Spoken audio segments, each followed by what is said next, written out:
Hello and welcome to my channel. My name's Jo and this is Joey Sewy where I talk coherently about sewing, knitting, creativity and life. And today we've got my What Did I Sew in September video.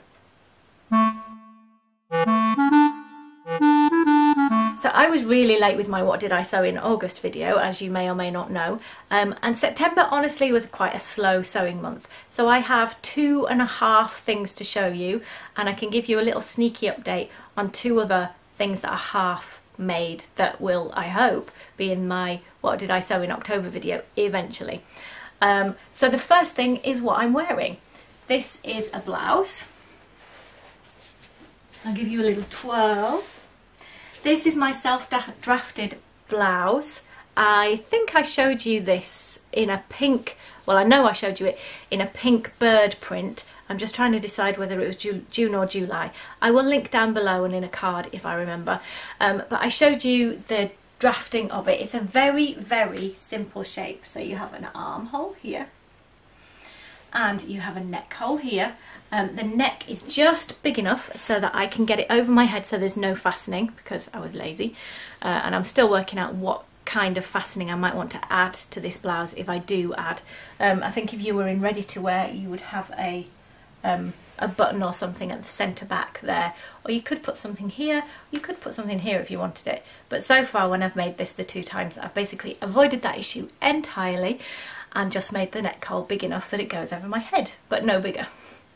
The neckline, if I come really close, here we are, is bias bound. Now I'm not 100% happy with the finish that I got on that. It was machine sewn. I didn't, let me check myself. Yeah, I machine sewed that.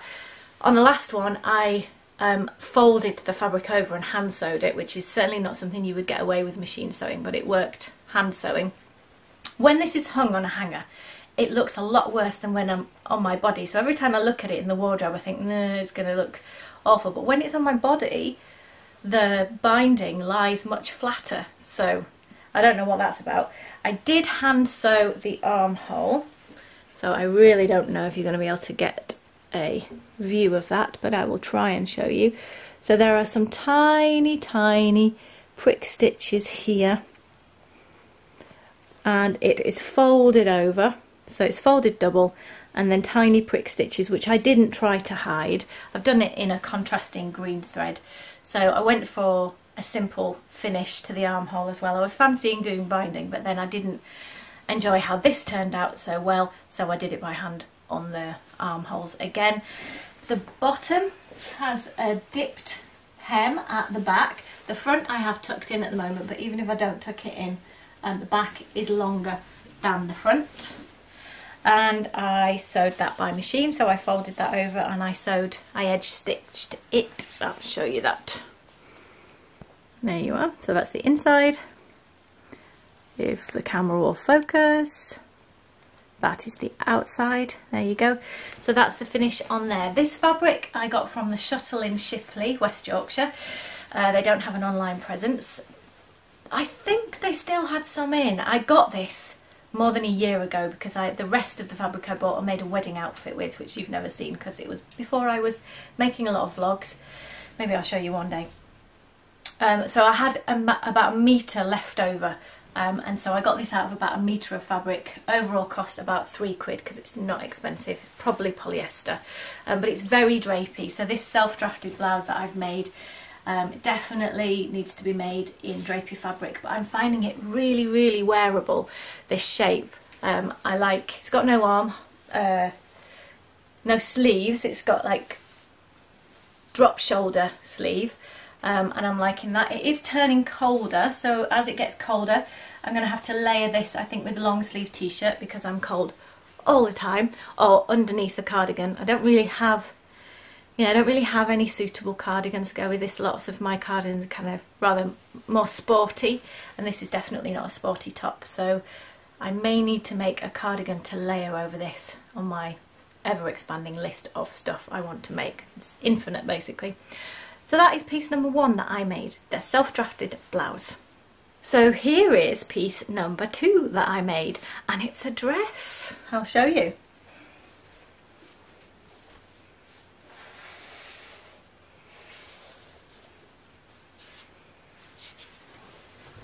pockets.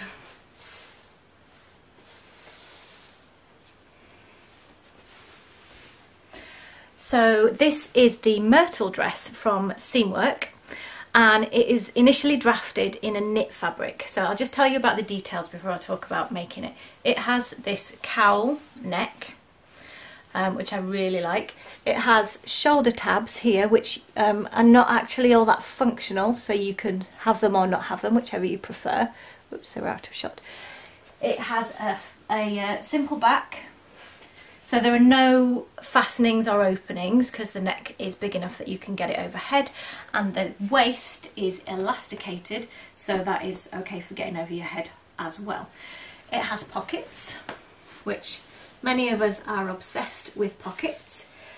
I drafted this to have a high-low hem, so it's just on knee level at the front, I had to check then, and below knee level at the back, so I'll show you that.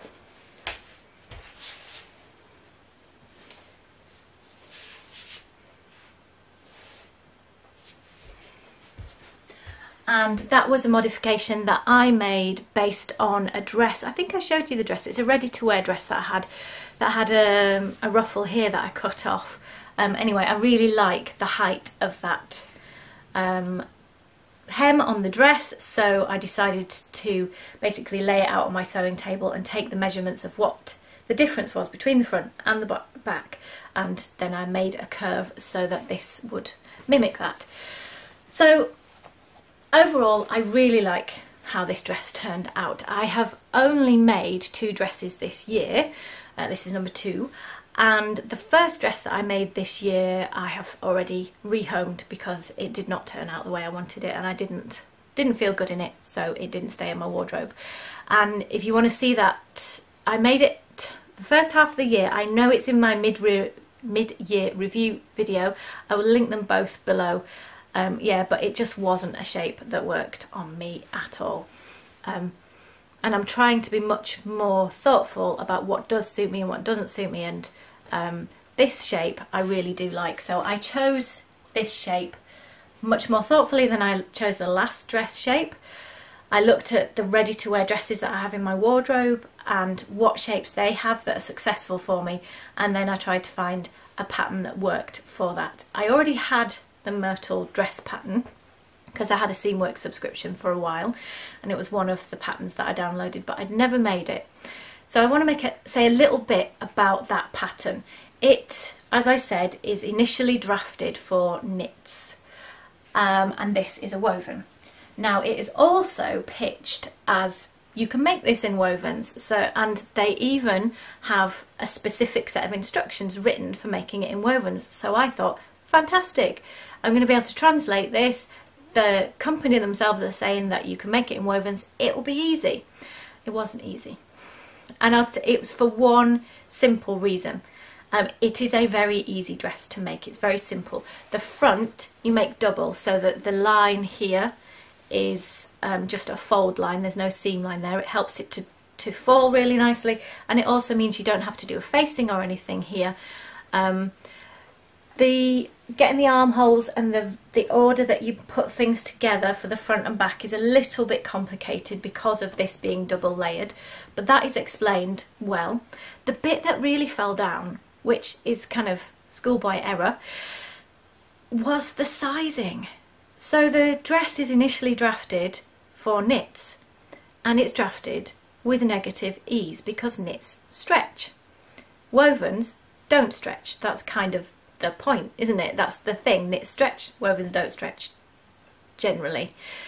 They don't. I thought that in the sizing there would be an alternative size chart that says, okay, if your body measurements are this is what you need to choose for a woven fabric, as opposed to this is what you need to choose for a knit fabric. But unless I missed something, and I did look hard, it wasn't there. So to choose the right size, luckily I had enough knowledge to know that if I cut out the knit size, it wasn't going to fit in wovens because of the stretch thing. And I think a lot of people, Seamwork often gets a lot of beginner sewers, and I think a lot of people might not know that, and they'd cut out the size as the size chart says, and it won't succeed because it will be too small before you started. You will have failed before you started. So I really think they've fallen down on that one, that they make a big thing that you can make this in wovens. You totally can. I have succeeded eventually, but they don't tell you what size to cut. The way you do find out, and they don't tell you how to find out, you have to know this, is measure the pattern to work out what the ease is on the pattern. So the ease is your body's this size, the fabric and the garment end up always in wovens slightly bigger so you can get into it. In knits, often slightly smaller because they will stretch around your body. That's the thing. Have I said that already? So I had to measure the pattern pieces and then work out, okay, the ease on the pattern is this amount. I can't remember off the top of my head what it was. It was about, turned out to be about 1 inch of ease in knits, I'm guessing now. So if you're going to do this, don't go on mine, you'll have to measure it, I'm sorry. I then measured the ready-to-wear dress that I had, because luckily I had that as a reference, saw how much ease was allowed in that for my body, which was, I think, again, 3 to 4 inches, so not a lot, but some. And then I measured the sizes on the pattern and worked out which size I needed to cut out. So in knits I was about a size small or extra small, but in wovens I was about a size large. So there was a big difference. And in all honesty, I think I made the back, well, initially I thought I made the back a bit big, but actually looking at it now, showing you, I'm not sure if I did or not. I think, yeah, I don't know, it might be right. But yeah, it worked out okay that way, but it was a very long-winded way. So the cutting out of the pattern took me a good 2-3 hours to do all that cross-checking. I was also redrafting the hem at that point as well. I must admit that I did add that in as time. So it's a good pattern. It's a nice dress. I like how it's turned out. The instructions were very good, except for this translation thing between woven and knits. And so far I've found that a little bit with seam work patterns. I love the concept, I love their magazine, I love how much they share skills, but sometimes, and maybe this is because they put out patterns in quantity because they do a couple each month, sometimes there are just little niggles that you don't get with other indie patterns.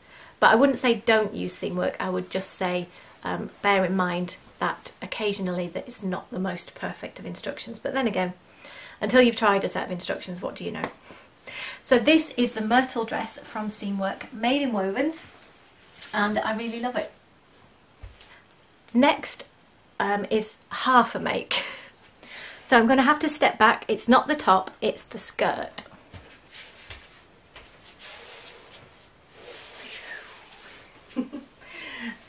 Yeah, I'm going to do lots of twirls because I love doing the twirls in this skirt. Now this skirt was an eBay buy, so I cannot claim to have made this skirt, but I had to replace the waistband on the skirt. And seeing as you can't see it whilst I talk to you, I'm going to take it off and I'll show you what I did. So it is an elasticated waist pleated skirt. It has 2 side seams. And I wanted to make a pleated skirt, but I had a look into it and I decided it was basically impossible to make what I wanted to make, because this skirt is what I wanted, and it has narrower pleats at the top than at the bottom, and that gives it a really beautiful fall. Now it's very, very hard, especially when you're shopping 100% online, which I have to. It's very, very hard to find that kind of fabric, and in all likelihood this fabric was sort of custom pleated at the factory. It's a part heat, part chemical process to pleat fabric. So yeah, I basically decided, much as I like to make everything, I couldn't make it, and also I wanted a bit of instant gratification because I don't do a lot of shopping. But I love this skirt. I've had so many compliments wearing it. It makes me feel fantastic. When it came, the waistband was too small though. I kind of thought it might be when I bought it because the sizing was a little bit unclear about how it had been described. But the waistband was really simple, so if you have got some pleated fabric, then all it is is elastic. Let me focus that for you. It is elastic, sewn on the inside of the waistband. Absolutely nothing more than that. It has 2 lines of stitching. Because the pleating is like a concertina, you sew it on with the pleats stretched out flat, and then the elastic pulls back. So pleated skirts are fantastic because they have that elasticated waist, but they don't look like an elasticated waist because the pleats keep that bulk a little bit more under control. So yeah, I changed the waistband of that. It took me definitely not more than an hour, and I really love this skirt. It's my favourite thing at the moment. So I said I'd show you 2 things that are in progress. Thing number 1 are some trousers. They're inside out at the moment. There you go, they're inside out. That's the pocket bag. Do you recognise that from earlier? Yep, so I've used that for the pockets. They have a fly front, so you can see the inside of the fly there. So they're done, except for the waistband. Let me turn them the right way out. These are the Thurlow trousers, which I have made, oh, I don't know, this might be the 6th, 7th iteration. I love these work for my body. The back looks a lot higher than the front at the moment because it's not got my bottom in it. But yeah, I love this fabric. There is going to be a stripe down the side of the leg. So there'll be a black stripe down the side of the leg. The waistband is black on the inside and the patterned dogtooth fabric on the outside. And I think the Thurlow pattern has welt pockets in it. I haven't made that this time. I've done it on every other version. No, most of the other versions I've done it. I think I probably will put pockets here. I won't leave it off, but I think I'm going to put like jeans style pockets. So patch pockets essentially on the back here. So those are mostly done in September, but not finished in September, so they half count. And then the last thing I thought I'd show you was a knitting update. So I'll get that. My knitting update, I'm knitting a stripy jumper. I think that was the last thing I knitted as well. This is the Camaro pattern it's off Ravelry. I can put a link down below. And I've done most of the body, and it's a cropped shape, partly because I'm lazy, but also I'm really liking cropped shapes at the moment. So it goes just to the waist, and I think it's this side. Yeah, this side I've started to do the arm. So you knit this from the top down, and you do all the stripes, and the V shape creates a slight V-neck, and it's created by increases and decreases. So there are various lines. There's a line of increasing and decreasing there, there's a line there, there's a line of increases there, and on the back you can just about pick it out probably. There's a line there and a line there. The stripes, the colours are basically the pick and mix selection of things I had left over in my knitting drawer, and the grey is something that I was given ages ago. They're not all the same weight of yarn, which I wasn't sure if it would work. So for example, this is cotton and it was approximately double knitting. This is wool and it was double knitting. This is wool and silk, but it was Aran. This is wool and silk, but it was lace weight, so that's held double. That's wool and polyester, but that was 4-ply, so that's held double. That was also, was that cashmere? But that was lace weight, so that was held double. So basically I hoped this would work, and it has, which was taking all the bits and pieces that I liked. I did a little test of the stripes, so I knitted a very long swatch, like a half scarf, testing the colours next to each other to see if it would work out. And yeah, I really like how it's going. It's going to be completely long sleeved. So when you finish the sleeve, finished on this dark pink, and then you pick up and you knit the other stripes so that when it's on your body those stripes look continuous. So I'm hoping I'll have that finished by the end of October, and I'll show you the whole thing. But that is another thing I've been working on in September. there you go, we have finished. I hope you enjoyed that. I will be back very soon with something else. There'll be links to playlists just here, other things down below, probably cards as I've gone along. If you haven't subscribed, of course I would like you to subscribe, and I'll see you again very soon. Thank you. Bye bye.